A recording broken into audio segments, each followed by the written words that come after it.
আনমনে ব্যাট হাতে শ্যাডো করছেন লিটন দাস। কাঁধে কিট ব্যাগ, রাজ্যের প্রত্যাশার চাপও কি নয়?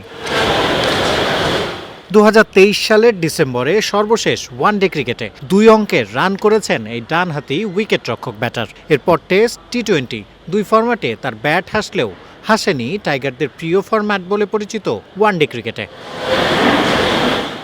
6-1-0-0-2-4-0-0 শেষ 8 ওয়ানডে ইনিংসে লিটন দাসের রান সব মিলে 13। মূলত বাকি দুই ফরম্যাটের পারফরমেন্স দিয়ে আবার এই ফরম্যাটে সুযোগ পেয়েছেন লিটন।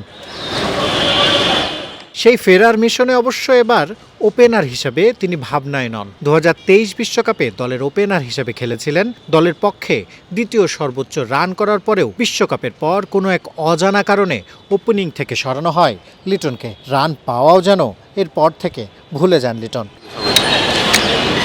তবে পাকিস্তানের বিপক্ষে সিরিজে লিটন ভাবনাতে মিডল অর্ডারের জন্যই। মাঝের দিকে লিটনের অভিজ্ঞতার ফসল ঘরে তুলতে চায় টাইগাররা। ওর এক্সপিরিয়েন্সটা আমরা খুব গুরুত্ব দিই।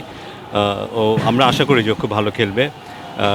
ওকে নিয়ে আমাদের যথেষ্ট স্বপ্ন আছে যে মিডল অর্ডারে ও যদি ভালো স্টেবল হতে পারে, সেক্ষেত্রে আমাদের ব্যাটিংটা অনেক শক্তিশালী হতে পারে, কারণ ওর মতো একজন অভিজ্ঞ খেলোয়াড়ের মাঝখানে দরকার। সো সেই দিক থেকেই আমার ধারণা এই সিলেকশনটা হয়েছে, এবং লেটস সি ও কেমন করে।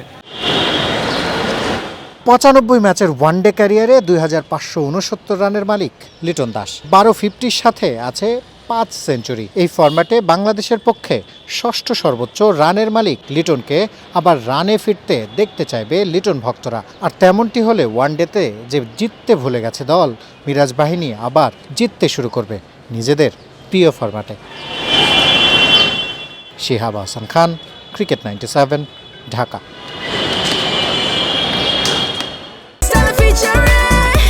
Next level, well done, side by side, free.